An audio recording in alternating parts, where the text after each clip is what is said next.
Are we on? Hey guys, it's Michael here with Literally Michael, and I've got Audit LA with me, and I have Mona. Someone's new to our team, so we're excited to introduce everybody today. I'm going to start with Audit. Some of you may know Audit, but here's Audit. Audit, just give a few minutes or a few seconds of who you are and what your mission is, and why you're here protecting the kids. And our whole goal is no more kids in Scientology. Yes, Audit LA. Anyone that knows me, I'm really passionate about this. It was Serge who got me passionate. At first, I was just curious about these protests going on, and I was in at the very beginning. Almost. I mean, like not day one, but very close. And I was just observing. But it was Serge who, he allowed me to interview him, which was great, and so did Laura. And they convinced me that this is something that I have to devote my time and efforts to. And so here I am, and here we are. Me and Bike Guy, if you know Bike Guy and myself, we're involved both. We do in person protesting when we can, but I'm also trying to do a lot behind the scenes. I'm the one that's been going to the neighborhood councils. Well, literally, Mike and Sarge, and too. But I'm really interested in that aspect of it. Beautiful, beautiful. Thank you, Audit, for being here. And next we have our lovely Mona. She has joined Audit and I in some background work, what we're doing here in the city of Los Angeles. And let's say hello to Mona, everybody. And if you guys are not following Mona, do me a favor. Be sure to hit the like button, subscribe button for Mona. She's new to the world of YouTube and live stream, and we want to get her numbers up so she can actually speak her voice and what's going on in her world. So if you're not following her yet, be sure to follow her. Mona, give us a few seconds on yourself and say hello to the people that are following us right now. I will. I'm a wife, mother, grandmother. I changed my name from the M. Macauley's to Fat Grammy because that's just what I am. I'm a very successful Fat Grammy right now.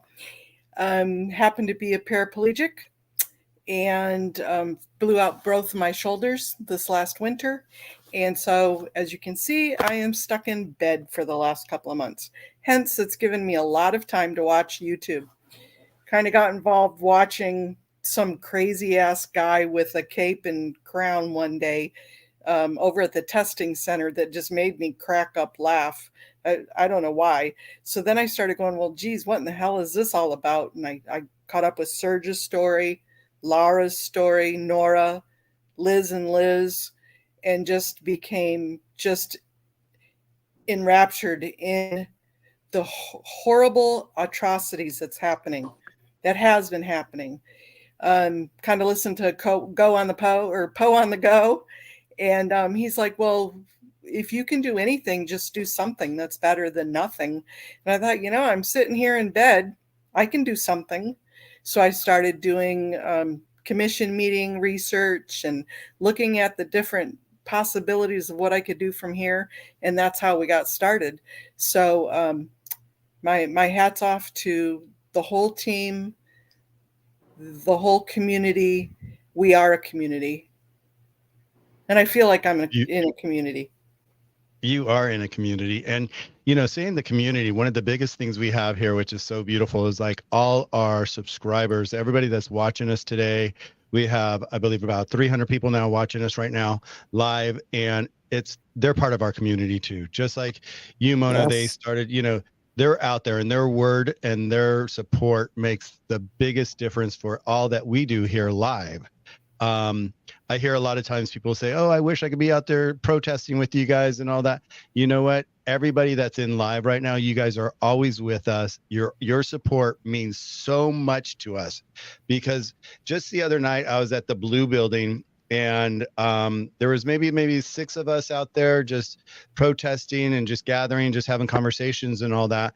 And one person at a protest was like, well, there's only like 5 of us here. I'm like, no, there's not 5 of us here. If you go on our lives right now and see how many people are on our lives, we've got over, 15, 20,000 people right now watching us and supporting us. So everybody is, that's out there, that's watching us right now. Thank you for subscribing. Thank you for joining us.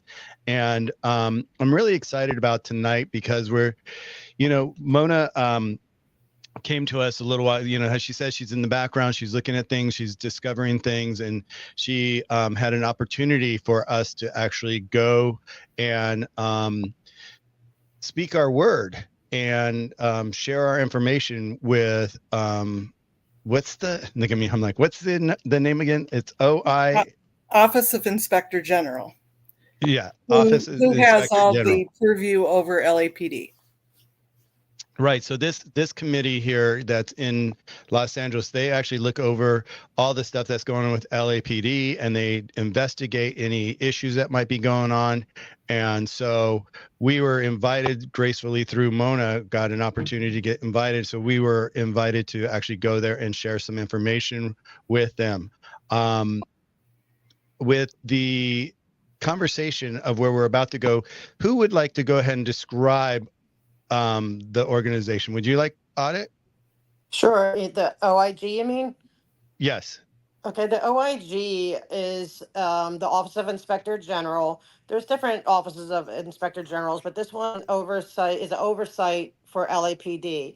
So their main job is to make sure any investigations of any officers, anything going through our internal affairs is done correctly, procedurally, by the book, and they oversee it. They can at times initiate an investigation, and unlike other oversight committees, they may need to have court orders to be able to, or subpoenas.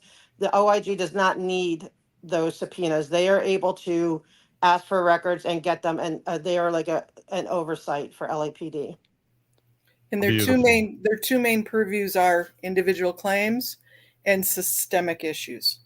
So we addressed both the individual claims and systemic issues that need to be changed. And Mona, let's talk about, how did you get this appointment for us, or for you, and you brought Audit and I together to actually build a portfolio of information for them? How did this come about? Sure. Well, looking at the different meetings that were available, the commissioners meeting for the LAPD was happening that next Tuesday morning, and I tapped emails to everybody, hey, there's a commissioners meeting. Happened to get on with it online because you can testify online. Audit happened to be there, and she testified also. So between the two of us, and I think I was the last public testimony. The night before, I really was thinking I wasn't going to do it, but then the night before, that help sign flashed up in the window at the Blue Building, and it enraged me. I was so pissed off, excuse my French. I was so mad that somebody braved to put help in the window, and the police would show up and just throw it off like it was no big deal. That just pissed me off, that we left somebody, we, the community, the police, we left somebody in harm's way. So the next morning, that's what I brought up. And I was so mad. I said, I don't want it to go into just claims. I want this up to the OIG's office, kind of suggesting very heavily on that. And before they ended the meeting, the OIG himself stopped the meeting and said, here's my contact information. And we had a meeting within a day. Beautiful. Beautiful. Yeah. And for those of you that are in the chat that don't know this, I'm going to have Mona explain to you what the help sign in the window and where the help sign was. It was at the Blue Building over, I just call it the Blue Building. It's where the big Scientology sign is, where all the steps L. and Ron stuff. and Hubbard The line. Way. There you go. And I'm not from LA, so forgive me a little bit there. But somebody was walking around, I think it was Jessica Palmadessa. Somebody had seen the sign up in the window. A neighbor saw the sign in the window. And all the people that were watching with Jessica Palmadessa kept saying, call the cops. And so she finally did. The neighbors called the cops. It took them 45 minutes to get there. And then they went in, asked the security guard, everything okay? They said, everything's fine. They said, see ya. Okay, goodbye. And that's atrocious. That's completely horrible that you would do that to somebody. And the blue buildings, I believe, are, and correct me if I'm wrong, where the Sea Org, where other people live, that's where they live. And those are the ones that they really need to get out.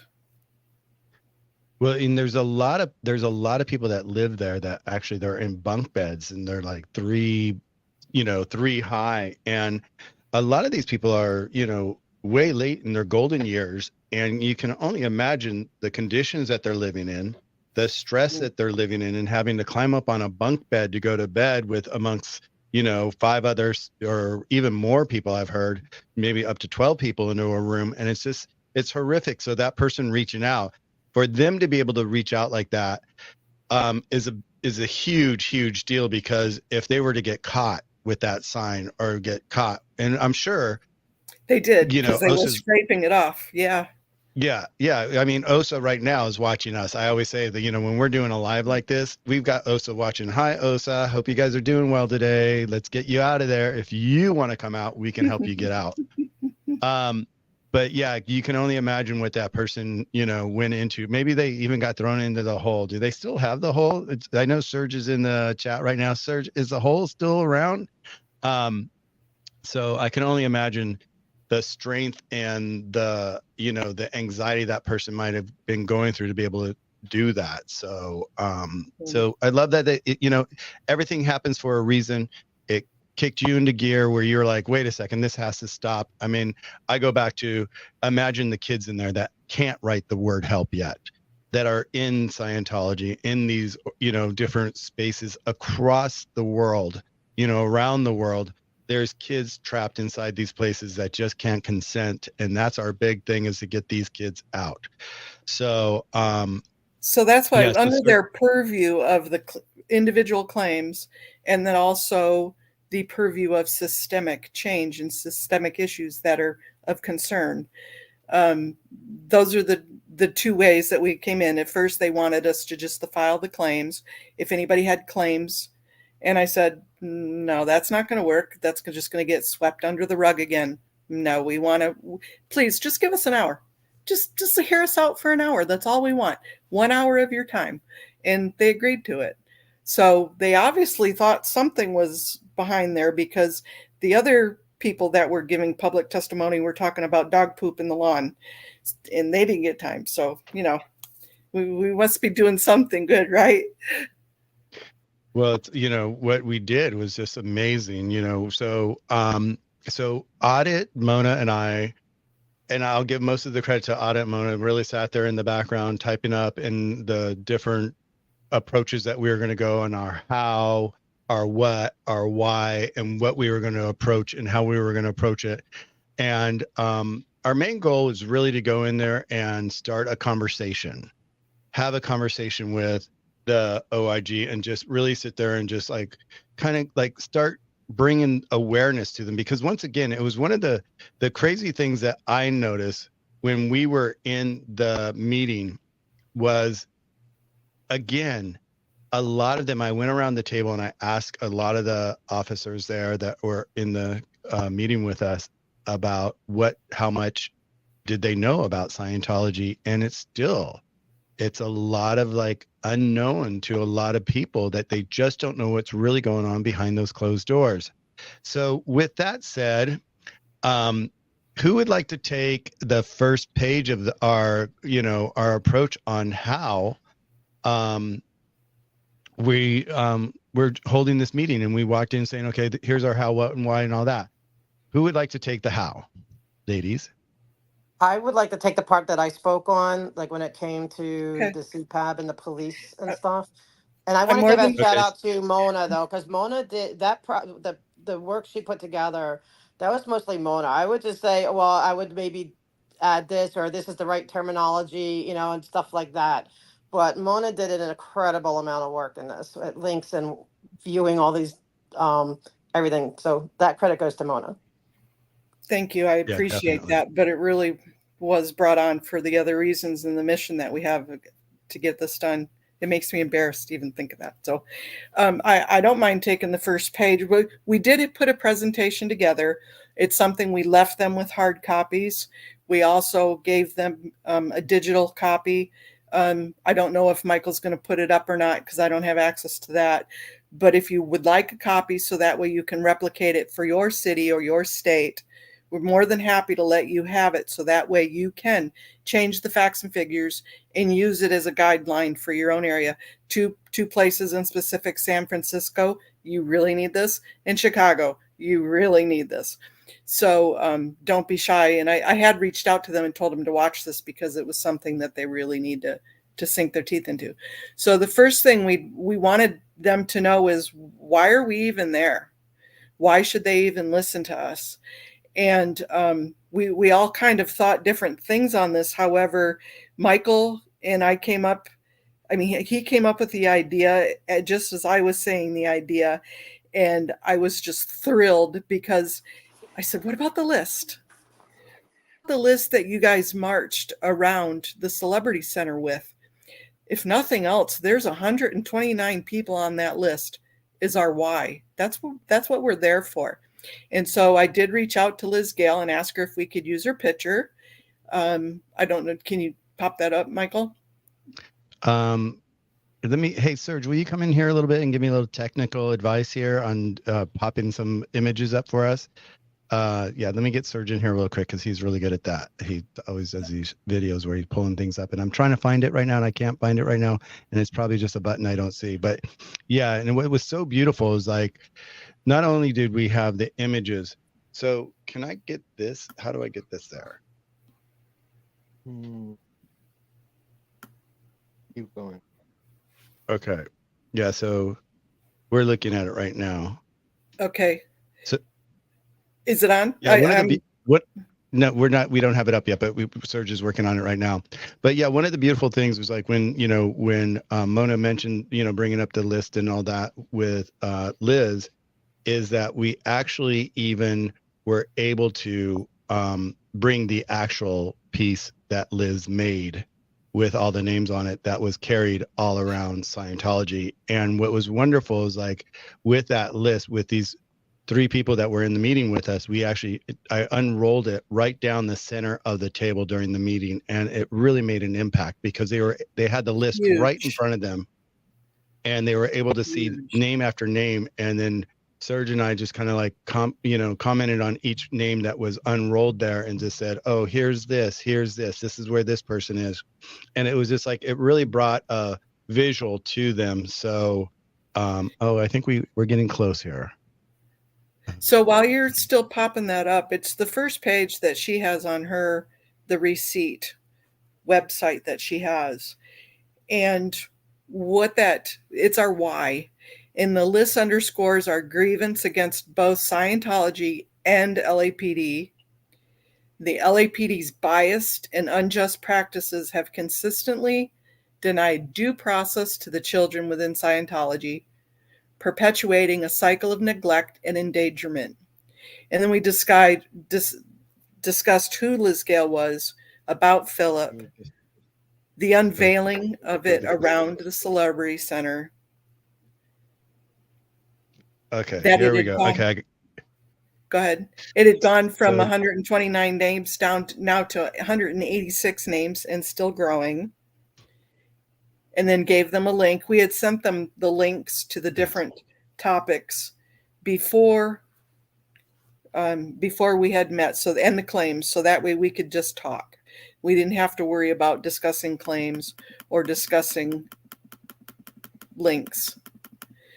Yeah. So then go ahead. I just want to let you know, Mona, on the screen right now, people can actually see the list that we brought in, and then the receipt that you did that Children Scientology LAPD failed. So we've got that screen up right now if you don't see it yourself. Okay. Can you bring up the next page? Yeah. Which one do you want to go to next? The officers in front of the barricade. Oh, right here. Okay. Or what? Or what? Yep. Where are they? So our goal with them, the things that we wanted to address when we're done and said with this, to terminate the relationship between LAPD and Scientology and the presence of children in Scientology, eliminate all forms of abuse, and prevent further deaths associated. So one of the pictures that really drew me was the day you had the Easter, and there's our lovely Jessica Palmadessa standing right there, and all of those officers standing there that were hired, and the LAPD and the public, they're looking at all this Easter happiness, and they see the Easter bunny and the Easter egg hunt and the Easter basket. But if you go to the next page, this is what those of us that are in the know and the children of Scientology see. They see those officers, they see the security guy, Odo or whatever his name is, they see them protecting the monsters, the rapists, the killers, the silencers. That's what they see. And I wanted those officers, I wanted those investigators to feel the difference. And to me, that I mean, I guess I could have made a better picture, but to me, this really summed it up. Well, it's like so cold and so dark. I want to go back to the last picture for a second and just share with everybody that's in the room right now, live with us, is like you see the Easter egg bunny and you see the egg hunt and all that. This is a prime example of how Scientology grooms. And what they're doing with these events, such as an Easter Day event, is they're bringing in kids at such early ages, and they're creating a space where the kids are like, oh, wow, this is fun. This is great. With, the parents don't know that parents are from the local neighborhood, and these kids are coming in and they're seeing this Easter egg hunt, the bunny and all that, and they're being groomed, and they don't realize it because eventually they're going to be doing this every single year. They do this every year. They allow the public to come in and bring their kids. And really, the bottom line here is not really giving back to the community. It's in hopes of promoting new members in the future by grooming these kids and saying, wow, Scientology is fantastic. I want to be there. Look at all that they're doing. So this is part of their grooming. So I just wanted to share that with everybody. So while they're doing that, while they're hiring the police officers, while they're, this relationship didn't start this year. It started 50 years ago. It started when the safe point had started way long time ago. And we're not the first people to go in and talk about it. Probably not going to be the last, unfortunately. Hopefully we're the last. But we wanted to show them the bias that we see that's quite obvious of some obvious things, like the donations that the LAPD programs for money and property. Church of Scientology gets involved with all of the CPABs, the community boards. They use the COS literature in their policing. They used to hand out the Narconon policies and the Narconon literature. There was even a kiosk in in the Hollywood division for a while before they were made to take it out. They hire the off-duty police officers.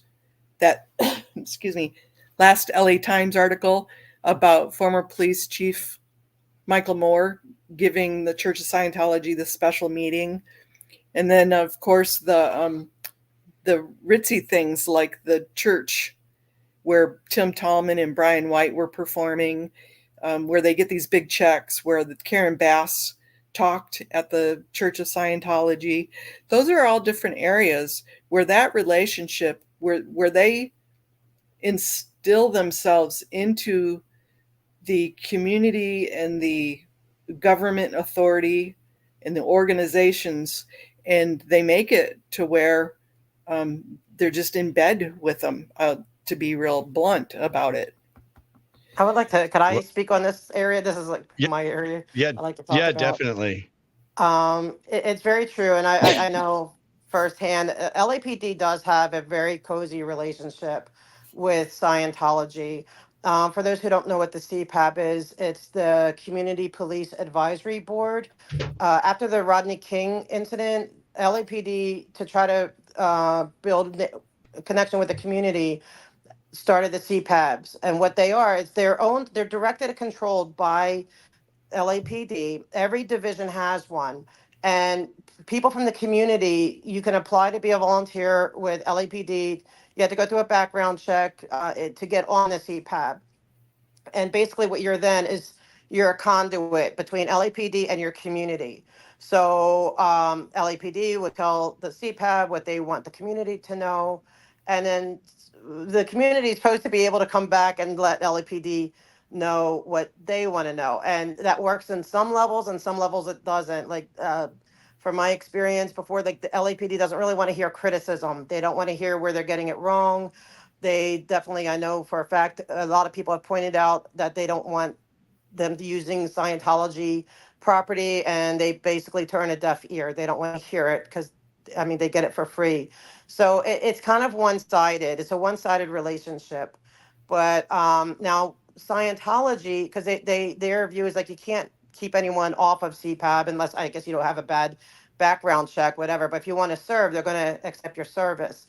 So say, and say the president of one of the churches, you know, allegedly, okay, is on a CPAB, allegedly. Okay, they can join the CPAB, but then they're getting all this inside information. They're getting inside contacts and connections.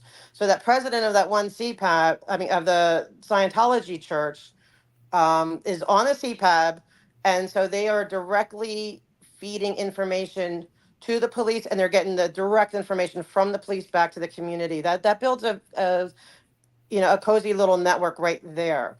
But then when you add that and Scientology, when they do that, because they're safe pointing, they have to, their job is to get into the community, whether it's boards, councils, chamber of commerce's, and say the said president is allegedly on a chamber of commerce as well, and this is a common thing, but they don't go there representing themselves. They are representing Scientology. So say if I join CPAB and I attend this church and I attend whatever, I'm still representing, I'm myself representing the community.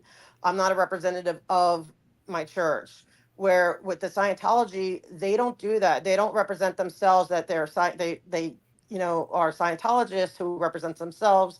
No, they are there representing Scientology in full, in their uniform, everything. And so then there's that, but then it goes further. So say you're this president, and you're on a CPAB, and they're talking about an event they want to have. I mean, who's going to get that firsthand information of what, that, oh, they're going to need,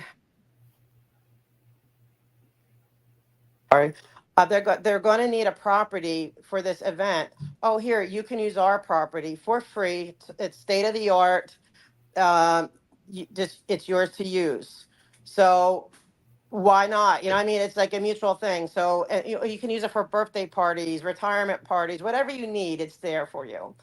And and then they also help with, like, like their literature, for because they're like, we're going to help you get rid of the drugs problems and the crime problems. We're here to help. We have this literature, by the way, that we have a very successful literature program. So here you go, LAPD, you can use this. And they do. And so it's, and then the fundraisers. And that's another way LAPD kind of gets their big budget. They get half of our city budget already, and it's increasing. But they kind of get a little backdoor money because through their pals, the police activity league, they raise funds. They go to all the different neighborhood councils asking for funds, and that's taxpayer money, by the way. When a neighborhood council is giving out that purpose grants, that's taxpayer money. And so pals will come and say, oh, well, we need some money for the LAPD cadet program. So there's 99 neighborhood councils. So imagine if they all donate $5,000 each, or that, whatever. That's a nice chunk of change, and it's a backdoor way of getting money in. And then you'll have the Scientology say, "Oh, here, we're going to honor PALS, the director of PALS, because they've done such a great work fundraising for LAPD programs, or whatever they're doing. Sometimes it's equipment, and so that so we're going to honor the PALS at the Scientology." So it's this weird network that, and it creates favor. It does, because I did ask the IG second in command. I said, if someone's giving you $20,000 check, for fund, they just fundraise for a youth program. They're giving you their property. If I were to give you my yacht and all this money, I don't have a yacht, but I'm just making a point. It's going to be harder for you to turn down my phone call. You know, if I'm having issues with, okay, I'm being protested now, and I'm having, you know, I need your help.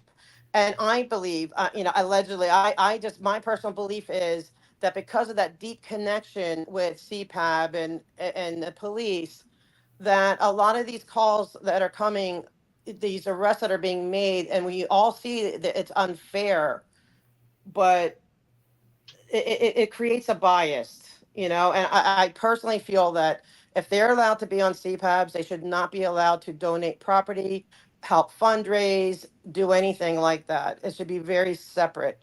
And so that was one of the things I really discussed with them, and I think they heard it, because it, for me, it's an ethics issue. You know, it's a kind of you won't say bribery, upfront bribery, but it's a It's level of bribery. gifting. Yeah, it's a level of gifting. I was trying to be nicer, but it's a level of gifting that can lead to bias. And, you know, if you go to the Hollywood station, you know, like Mona said, they did have they were, Corey Palka, the previous captain, did allow a kiosk for Scientology. And it was an atheist group, or a person that went and got it, you know, forced them to remove it. They didn't just, you know, remove it because people were offended. They removed it because they were forced to. And they don't care about, like, even like I came across them at I live streamed it. They were doing etching your car, like your something on your car, you know, catalytic converters. And Yeah. yeah, and I asked the detective, I'm like, This is a Scientology property. Why are you here?" You know, and they're like, and he's like, "Well, they let us have the property." I'm like, "Well, there's lately with the economy, there's plenty of parking lot places that, you know, you could use that's not Scientology." And, you know, he goes, "Well, it is what it is," but he goes, he did admit that a lot of people were complaining about it being at Scientology. And I think that's a lot efforts too. People are starting to learn about Scientology, and they're starting to say something, because he said they did get a lot of feedback that they were not happy with it. But even, you know, years ago, I know people were saying they don't want things at the Scientology sites. There's a lot of people who have been aware, and but they continue to do it. They don't care. And so that's what, you know, we're saying, that it basically, it does, it leads to favoritism. It leads to, because, you know, like Scientology, they're helping us with the crime, and, you know, fight the drug, you know, help with drugs and all these things. They're doing, they just gift us their like, they're doing great things. So even if you were an officer and weren't fully aware what's going on with Scientology, you know, and you're just an average cop, you know, I can see how they could look great because of the safe pointing.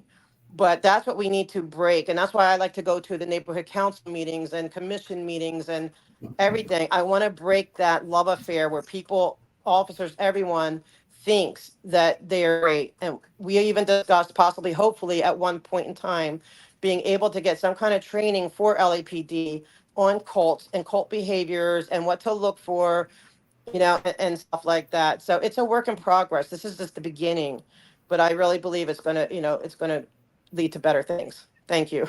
Well, and that's why we're here, everyone, is we're here to bring awareness, and every little bit of awareness makes a difference.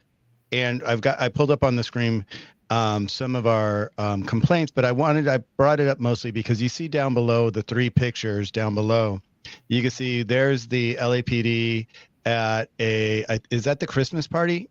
Yes. Yeah, it was a Christmas party. Yeah, so that's the Christmas party where they're having it at the Scientology building. And then next to it's where they received $20,000 from Scientology.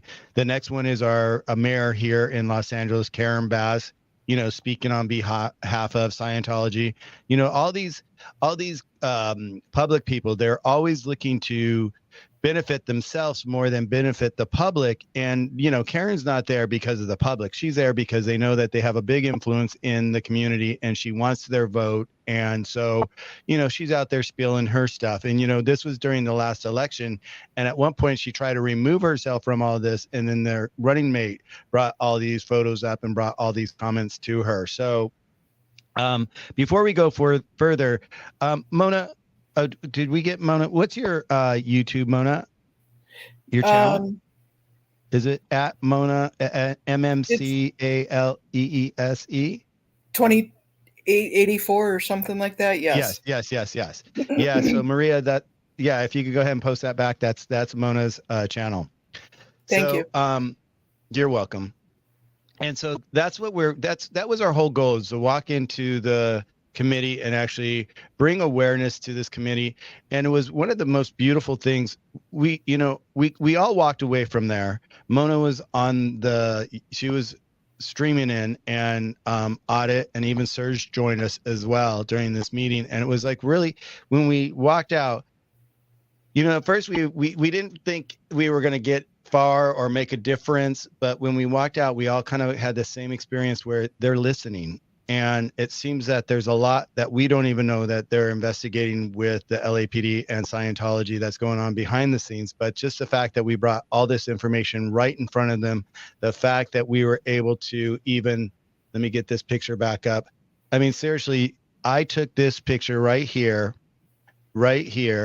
I actually brought in the actual scroll that Liz had made, that they walked around Scientology building, and we rolled it right down the center of the table. And when people saw it, when the three people saw it, they were just kind of like looking at it going, wow. And then when I started going down the list, and Serge would correct me from time to time on, certain elements I didn't have right on the person, but when they started hearing what was going on with each one of these kids and where these kids are today, they just kind of like, you could see that it just, we brought a message to them that they had never seen before.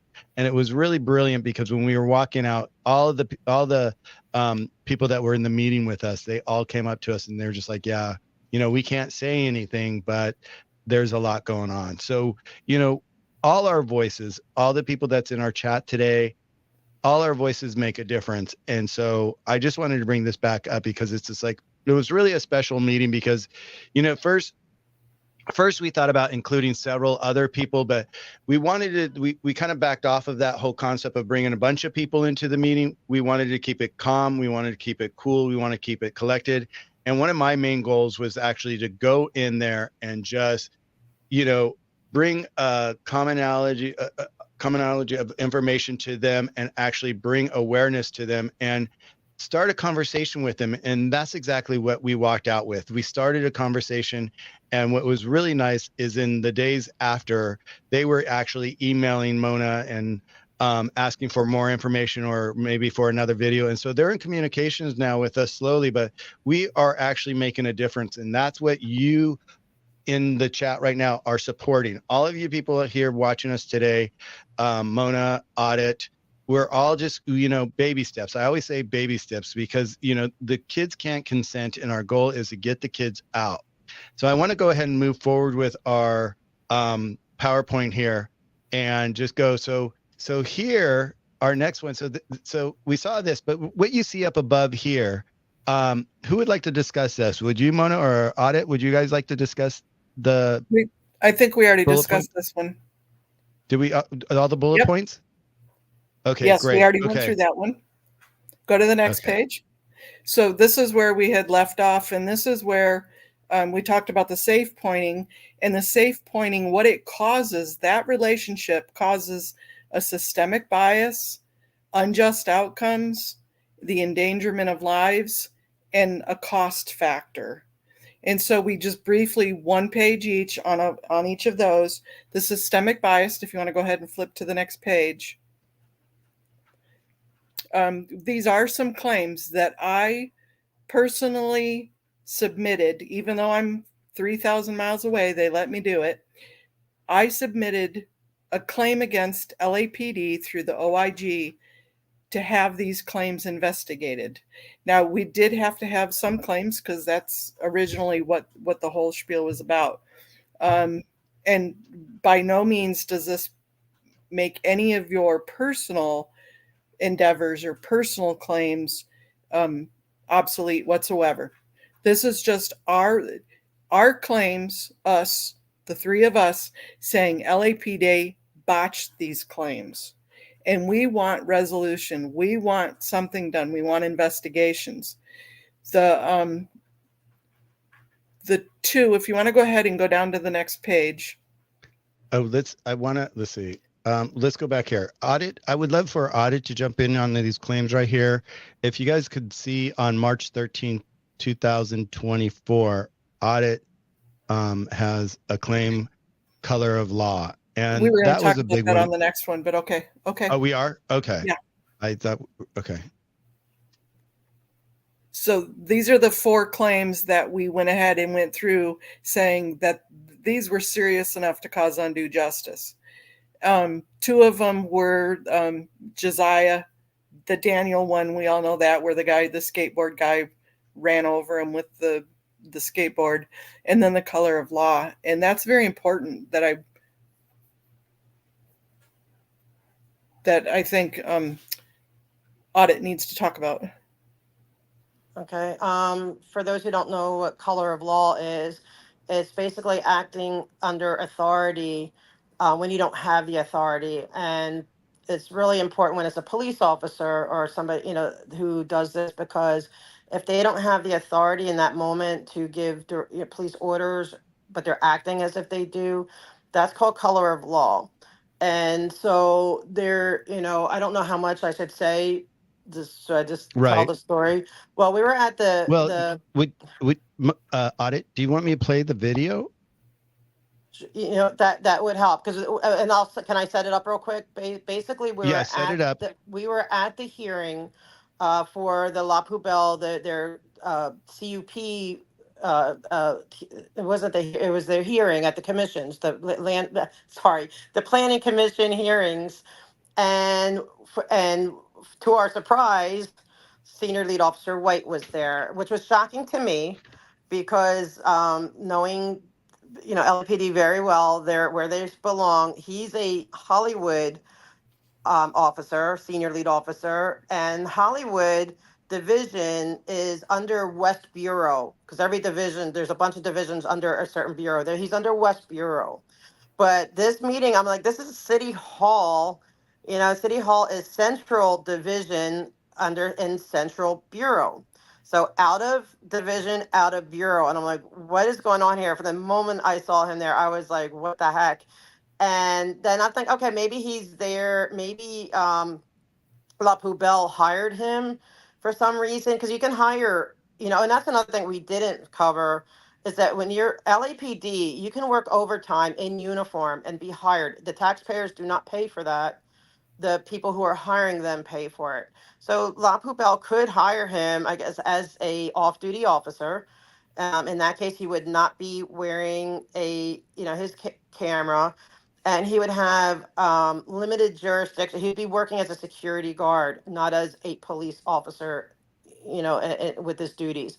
And so, as far as I understand with that, but he was there, and at the end, when you're going to see the video, when Michael was getting very passionate, because he was that with the ADA issues, they had already moved on, because they gave him an adjournment. They gave him, they're going to come back in November to continue their case. And so they asked, well, they're like, when he was getting passionate, they're like, well, we need to move on. Can you guys leave and, come back? We want to hear from you, but come back in November.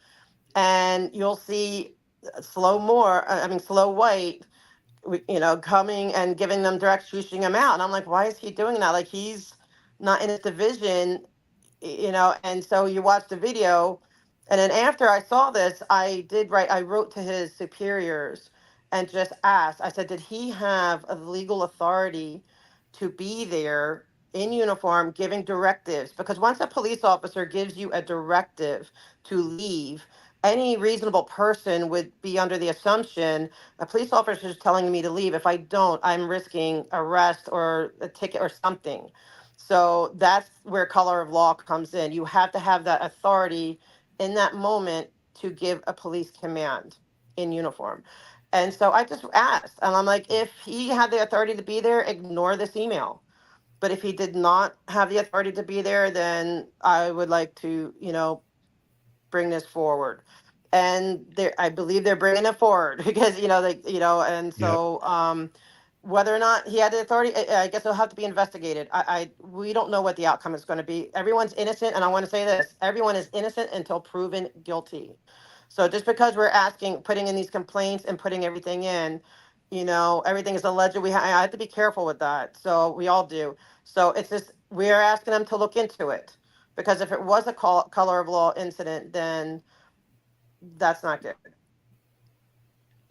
Yeah. So this was at the Planning Commission downtown LA, and Serge, myself, and many others joined the protesters there because La Poubelle was trying to get an extension on their patio for serving alcohol.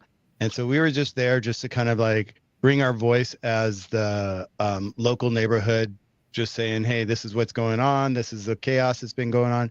And so while we're there, I think because they saw that we were there, they had either plan A or plan B, and because they saw that we were there, they decided they were going to go plan B and ask for a continuance of this because there was too many protesters there that were going to get up and stand against it. So I think they instructed their representative to go ahead and pull the trigger on the extension. And because of that, I was sitting there because I was so passionate about being there, and I'm so passionate about our cause that I turned around, and I don't know where this came from, but Audit had just finished sharing her information. And after I heard Audit and knowing Audit on the streets and all that, and being disabled with her wheelchair, I was just like going, oh my God, I saw a window, and this is the video. So I'm going to go ahead and share it with everybody right now.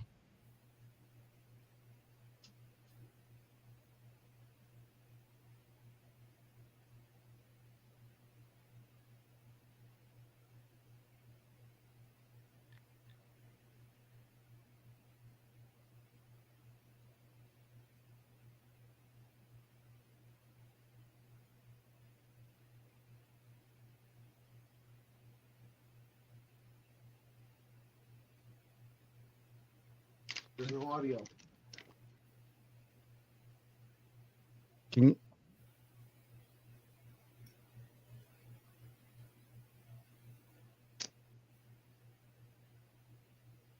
We're trying to get.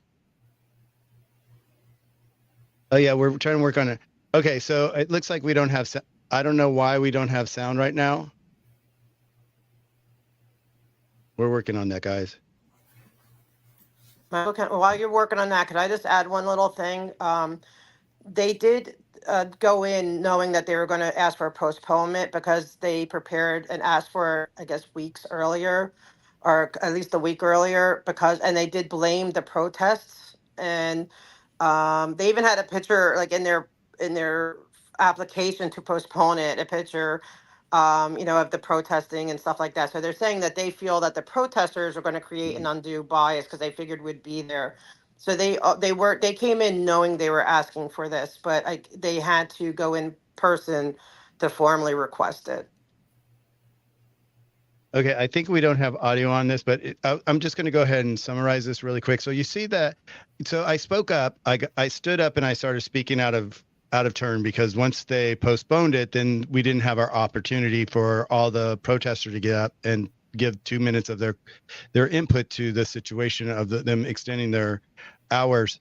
And so I got up and I started talking about how they pushed their tent out and they left just very few feet there for someone that is disabled and in a wheelchair to get by. And then they've got a guard in front standing, and then they have street signs. So it really makes it really, really unaccessible for anybody that's trying to get by there in a wheelchair, let alone just people walking by. It's this cluster. So they pushed their tent all the way. And so I really got passionate about this. But like Audit said, the moment we walked into this hearing, the last person we expected to see was Officer White. And he was standing there, and he wasn't there in plain clothes or his own civil clothes. He was actually sitting there in his complete uniform with his badge. And so we're like, my first thought is like, oh my God, why is he here? He has, he's out of jurisdiction. He's not in Hollywood. We're downtown LA. And then when I started speaking up, the young lady said, you're out of turn. You can't speak up. And I was like, well, I couldn't stop myself from speaking up. And I just continued to speak. And at one point, she asked us to leave the room, and I was still speaking. And then that's when Officer White, and I'm going to go ahead and come down to the end here so you can see where he actually, let's see here.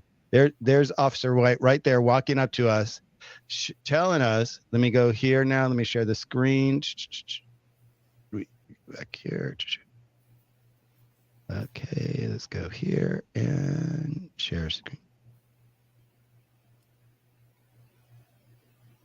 And so here you can see Officer White sneaking in front of us. Meanwhile, he's been standing on the side this whole time.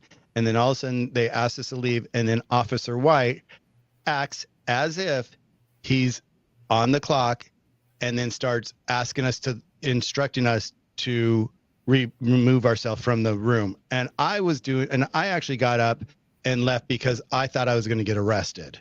That's the last thing I wanted to do. And you can see me here. You can see the other protesters walking out here. And we were just like, we just couldn't believe what just happened. And so once again, we were instructed by Officer White, and going back to it, Audit was talking about the color of law. Did Officer White was he in the right position to be asking us to leave the courtroom when several of the other protesters there as well, we all felt like we were going to get arrested, especially after all the swatting that's been going on and all the arrests that have been going on. We just knew that, okay, this is our time to get arrested. And that's not what we were there to do. We were there to help, the community and to protest against La Poubelle. So that I wanted to bring this video up just so you guys can see it. I apologize. There's no sound. I'm going to have to check in. It's probably some wire that I'm missing or something like that. But Audit, why don't you go ahead and take it over from there?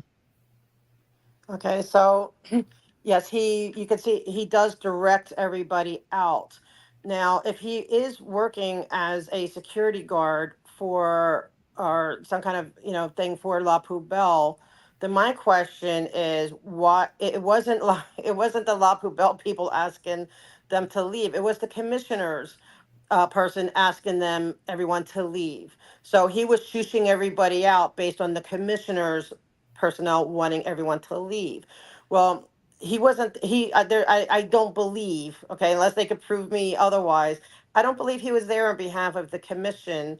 Because why wouldn't the commission hire if they wanted security? First of all, I believe they would probably have their own court security, which would but wouldn't they hire police officers from Central Division? And they wouldn't need to pull Hollywood cops, especially one that's, happens to be friends with the La Poubelle owner, And can I jump real quick too to say that, at the neighborhood council, like a week or so ago, he spoke to me afterwards. I was not on, sadly, I was not online anymore, but he was really trying to convince me that we should not be protesting La Poubelle. So there's definite connection. There's a definite friendship or whatever. And so I believe he was there as her friend, but he was not there. I do not believe with all my heart that he was there for the commission. I believe they would have their own people. And so for him to be giving commands to leave, because I would have known enough right there to say, well, do you have the authority to do that? Because I would know he's out of, but most people weren't going to know that he's out of division and that they don't cross division. Not most people, the average person's not going to know this. They're going to feel that I'm going to be arrested and I need to obey. This is a cop. He's LAPD. I'm in LA. I need to go. And so that's a huge concern for me. And so that's why I asked them to look into it. Whatever, we'll see where it lands, but that's pretty serious in my book. It is, because it really causes a lot of intimidation. It truly does. Well, and it's a federal offense. It's a federal offense for him to be, if it's color of law, that's a federal offense. You can go to prison for 20 years if found guilty of it. I mean, you can. And this is all this is the LAPD tactic, once again, to scare us, to put us in our place, to, not have us speak up. And so that's why, all that we're doing behind the scenes and bringing the awareness to, that's what we're here for, is to bring the awareness to the public, to bring the awareness to, now the, OIG, to be bringing this information to them and letting them know what we're seeing on our side, because really what we want to do is we want to help them, help us, help them. Let's put the police where they're supposed to be. Let's not have the police be private security guard for a restaurant.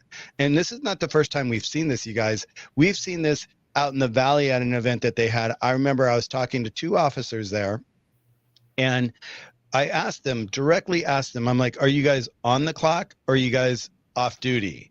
And all of them said that they were on the clock to me. Well, at the end of the evening, what did they do? They all got into their private cars. Well, if they were on the clock, they would not be getting into their private car. So right there, there's like this, this lack of integrity of like, why didn't they just say we're off the clock and we've been hired privately by Scientology? What was the conflict there? So it's just kind of like these kind of shenanigans that we see all over the place with the LAPD. And I personally know this from just growing up because my father was an LAPD officer, and I saw a lot of times he would always work off the clock, and he'd work for the movie business, which wasn't harmful at that point. He wasn't doing anything wrong like these guys are doing, I think. But it's like he was making more money off the clock than he was on the clock doing these side gigs. And it's like a great source of income for them. But when they get so enmeshed that they're blinded by the badge and Scientology, that's where we're drawing the line. We're saying no more. I mean, there's no more relationship. We want to stop the relationship between LAPD and Scientology. And I say this LAPD, but it doesn't just stop there with LAPD. It's across the US. It's around the world. The first thing Scientology does is they make friends with the local police department. They give them donations. They give them their properties to use for their holiday parties. They become pal and pal because the first person that's going to get the call back from is the people that are supporting the police is going to be Scientology in Los Angeles. And it happens. I've seen it even in Florida when I was there with Serge and we were meeting the police there. They were I was like, you guys are not listening. I mean, I was like going, what is wrong? And it was before I really got really deep into this. It was when I first met Serge that we were down in Florida and he was there to do a police report and all that. And the consideration for Serge, the attention to give Serge the time that he should have deserved where he was there, you could see that something was up. And then once again, they were in the pocket of Scientology, and it shows even today down there. So it's just like our goal here with this, bringing this to the community, to the OIG committee, is to bring awareness. And I think we've done a great job. And I want to go ahead and bring up the other screen here so we can move along here. Michael, can I just add to, before you, Yes. real quick, if that event in North Hollywood, okay, I did a CPRA, which is like a FOIA, Freedom of Information Act, but California style, on who paid those officers, and it was Scientology. It was almost $3,000 for that evening. So they were not on the clock. They absolutely were working overtime. That kills me too, because I even have that on film where I'm asking them, are you guys on the clock or off the clock? And they're like, oh, no, we're on the clock. We're on the clock. And then when I saw them drive away, I was just like going, and once again, it just shows you how corrupt they are, because like even at that Easter festival that we had the pictures here, let me go there real quick. That was ridiculous. That was absolutely ridiculous. Well, even like right here, if you guys look right here at this picture right here, and you look right down here over to the right here, I don't know if you guys can see my mouse. Oh, wait. How come that didn't switch? That should have switched pictures. No. Okay, let me get rid of that. Okay, here we go, right here. So right here. Okay, so if you look right at this next picture right here, right over here in this area right here, you guys see my mouse slowly moving? There's supposed to be a fire lane there. So in case there's anything that happens at the event, and I do events here in LA all the time, and I know the rules and regulations of what you're supposed to do and what you can't do. And there's supposed to be a 25-foot lane there in case the fire trucks or ambulance have to get down there. And they did not have that. And I asked these police officers right here in front, the ones standing right here, these guys right here in front of Jessica, I asked them, I said, can you please provide me with the permit? And they would not provide me with permit. And once again, that's against the law. They're supposed to provide you with the permit. If you request it, because they're saying, oh, the sidewalk's blocked off. If you ask me today, they didn't even pull a permit for this project. So this is the kind of stuff that the LAPD are supporting Scientology and letting them get away with. And that's my rant right there. I'm going to go ahead and bring it back to where we were. We were here. Mona, where do you want to pick up? Keep going. Right. No, go back up one. So we went through the claims. We went through all of that. The third area was lives at risk. No more of the children in Scientology, no more. We provided them with the video of Serge Delmar and Aaron when they were talking about the auditing sessions, which absolutely made me barf. I was just so incredibly disgusted with anybody that could do that to children. Sometimes words can't even describe it. But we've provided that video for them. And I asked Serge straight up in the meeting, because it's so easy to say, this happened a while ago, this happened in the hotels, this happened. And I said, Serge, is this happening today? And Serge said, every day, yes, it is. Those LAPD have the responsibility to protect these children every single day. This isn't past. This is today. This is today. We want to eliminate this. No more of this. And then the final part of the lives at risk is all of the swatting and false calls. One of these times, one of these kids, one of these newbies that is protesting, they're not going to understand what to do in a swatting. Something's going to happen. Something bad's going to happen, either to the protester. I mean, look at poor Scotty. I know he can be flamboyant. I know he can be demonstrative. He can get all of his words going quite healthily. But there's always that risk. Look how many times he's had a gun pointed at his head. You'd have two wet spots if that happened to me. One for my tears and one where I pissed myself, because I would be scared out of my wits. I don't know that I would do the right thing. Of course, they'd have to get me out of my wheelchair first. But still, somebody's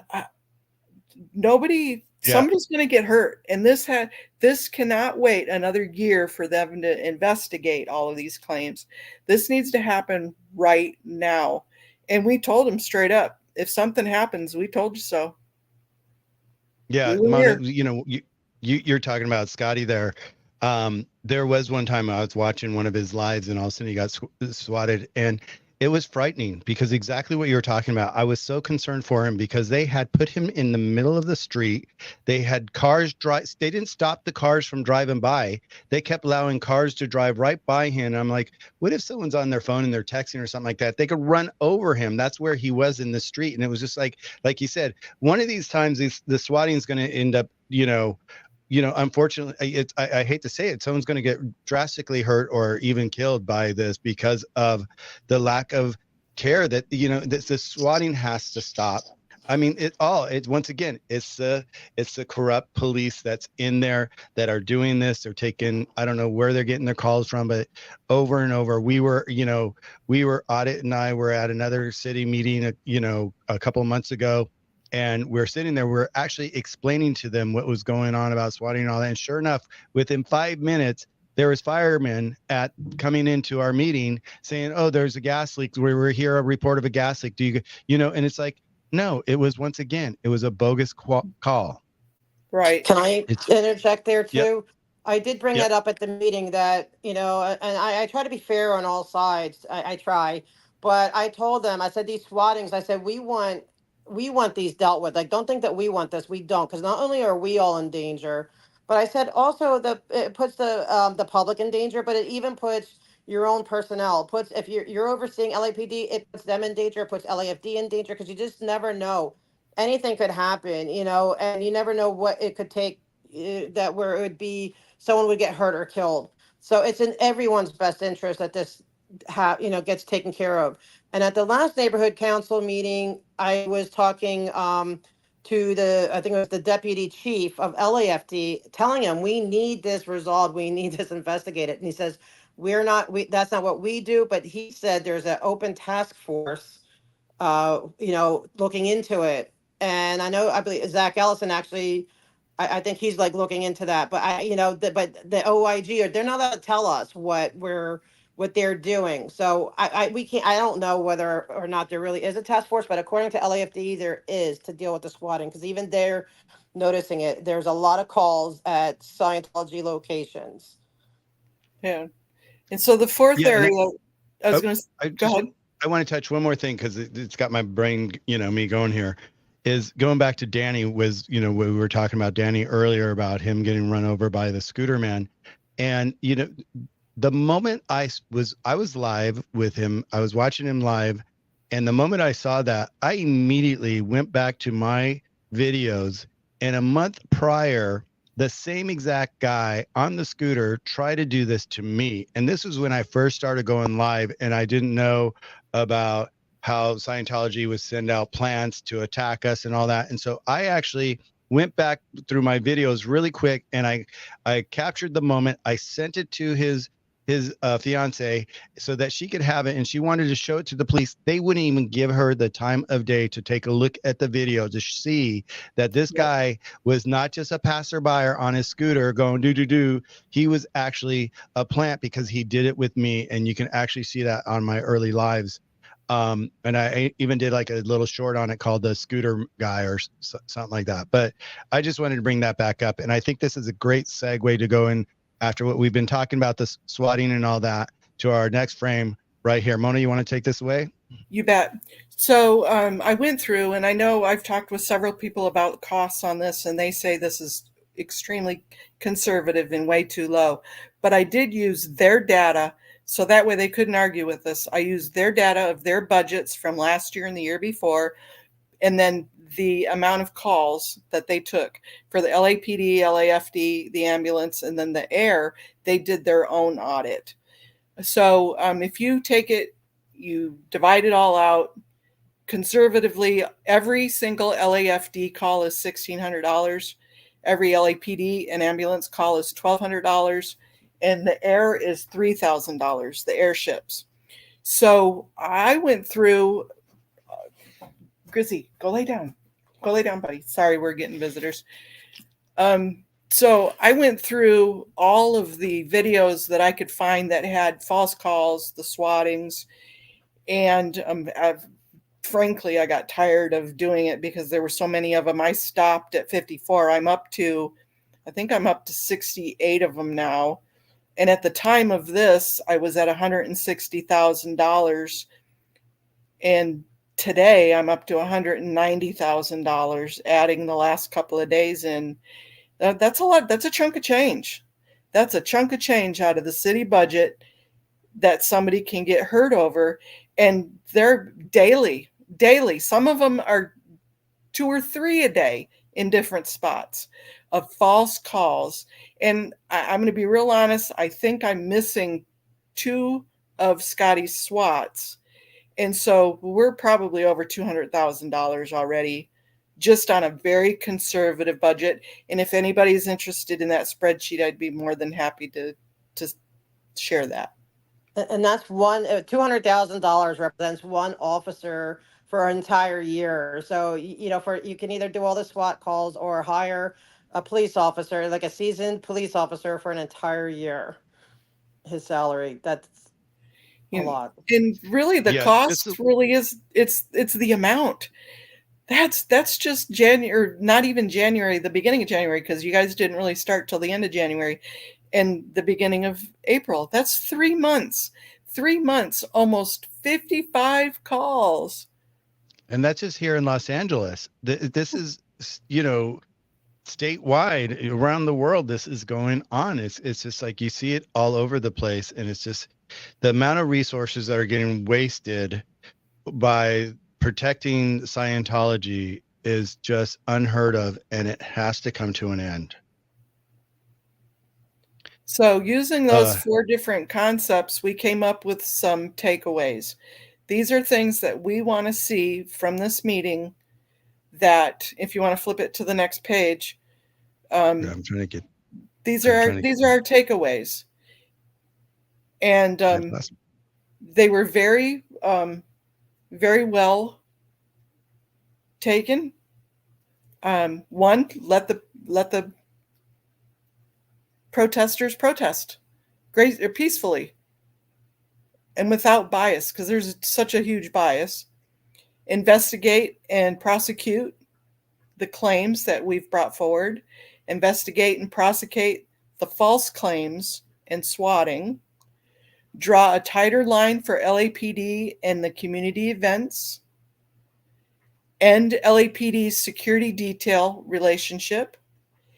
And then the sixth thing is we would like to have somebody on their police training for their police cadets. You know, whether it's Serge or Michael or Liz or Nora, you're excellent at this. To come in once or twice a year whenever they have the academies. It only takes a couple of hours, but it certainly puts that word out for victim training, for cult training. How to identify the cults and the victims. You know, that makes a huge inroad there. So that's something that, I mean, I've done training for years. I could even help somebody put a training together.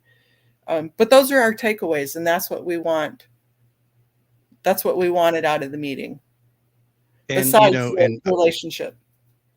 Yeah, besides the relationship, yeah, and I think this first meeting with the OIG and Audit and Mona, it went, and Serge, it went so well. It was better. I think I think it blew us all away at how well it went, and the response that we actually received after the meeting was over by each single one. Like Audit was with one, I was with one, Serge was with another one. We were talking after our meeting was over, and just the information they said that we can't tell you anything. We can't tell you anything. And I know they can't tell us anything, but they kind of like, you could just see through their eyes, and you could see what they were trying to express is like, they're looking into this, and we just have to be that fire underneath that, be that fire underneath them and just keep them aware. And that's what we said. We're here to help you, help us, help you, because by us helping them, they're going to help us in the end. And our goal is, once again, is to dissolve that relationship that's so tightly, knitted together with Scientology and LAPD. I remember being in the Hollywood division with someone that was filing a case, and the sergeant there was looking at us, and he's like, our job is to stay in the center, right in the center of this, so that, we're not biased on either side and all that. And within 5 minutes, the same sergeant looks at me and goes, but I do have to say, you guys are really difficult, and you guys are really causing a lot. Well, where's your bias right there, sir? I asked him, and he didn't have anything to say.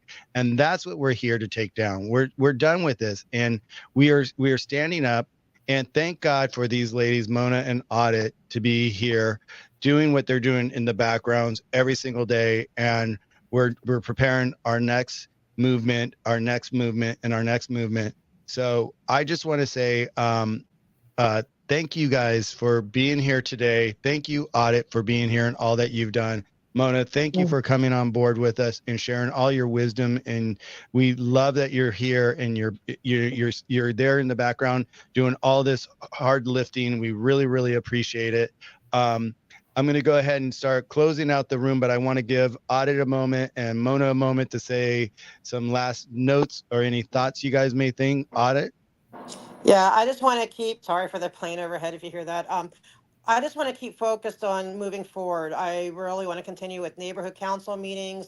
There's things I want to get involved with, ethics, as far as the ethics of CPAB and what, and the connection between CPAB and Scientology. I want to deal with the control. I would like to meet with the controller with all of us or something to talk about the financial burdens. I want to continue fighting from behind. I want to try to get certain legislation going. I'm going, I want to work behind the scenes to really try to work the area of influence that I'm aware of. I know what, that's more than what I'm used to. Sorry, I'm like stuttering. I don't know how to say this, but as much as I love to go out and protest, which I still plan on doing, because it's, I want to do that as well.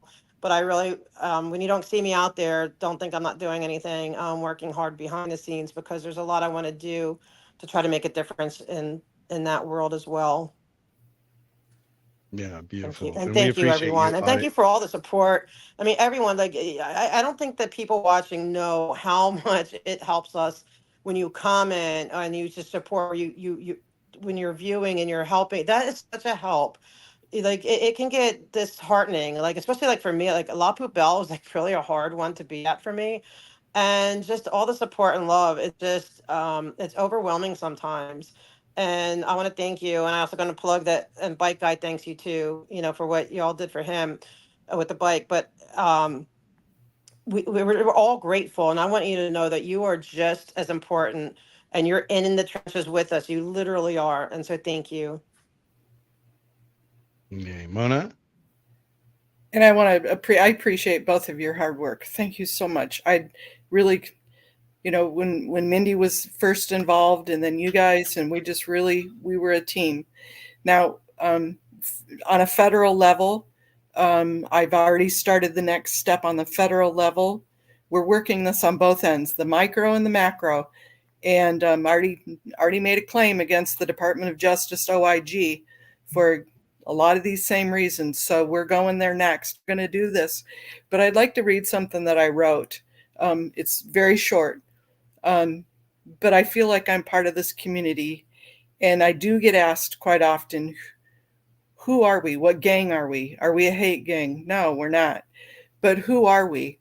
And we're a multi-gender, multi-generational, multinational, multi-belief, multi-geopolitical, multimedia, multi-tech army of individuals. In essence, this question of who we are can only be answered by who am I? And I am the person that was murdered through suicide, abuse, neglect, and trauma from Scientology. I am the child that grew up in Scientology that was sexually, mentally, and physically abused. I am the child my handlers told me my father was dead, only to find out he was still alive 20 years later. I am the child that was told never report to authorities, it'll jeopardize saving the world. I am the Sea Org resident that braved putting a help sign in the window, and you left me there. I am the child that worked like a slave in the Sea Org. I'm an ex-Sea Org member. I'm a Sea Org member working 100 plus hours a week for $65. I'm a Scientologist that wants to leave the religion, quote unquote, but held captive because of my freeloader debt. I am the Scientologist that wants to leave but has to weigh losing my whole family if I do. I am a current Sea Org member living under the radar and wanting out.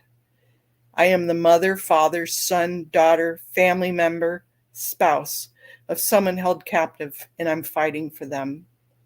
I am a never-in, advocating for justice. I am a never-in because it could be me or somebody I love. I am a never-in from the LA area, the nation, and the world. I am me. I am we. Thank you guys for letting me be a part of your group. That's beautiful, Oh, Mona. Mona, It's that really was beautiful. beautiful. Very beautiful. Yay, Mona. Yes. Yeah, you guys, thank you everybody for joining us today. If you're not following Mona, be sure to follow Mona. She needs the subs right now to boost up her numbers so she could start going live and share these beautiful words like she just did with us right now. And once again, it's at MMCALEESE 2844. And I know a lot of you are following Audit in LA, and you guys are subbing to my channel. Thank you all for being here. Thank you all for your support. Everybody, just by being here and just by sharing this moment with us. And I always say, go out and share this with a few of your friends. Let's create a network that's so worldwide that, when these kids get out, we've got the arms across the world to capture them. So with that, I want to say good night, everybody. Thank you again. It's been so nice having you guys today to this evening, wherever you are in the world. Have a beautiful rest of your evening, and we will talk to you guys soon. Thank you for joining us, everyone. Have a good night. Good night.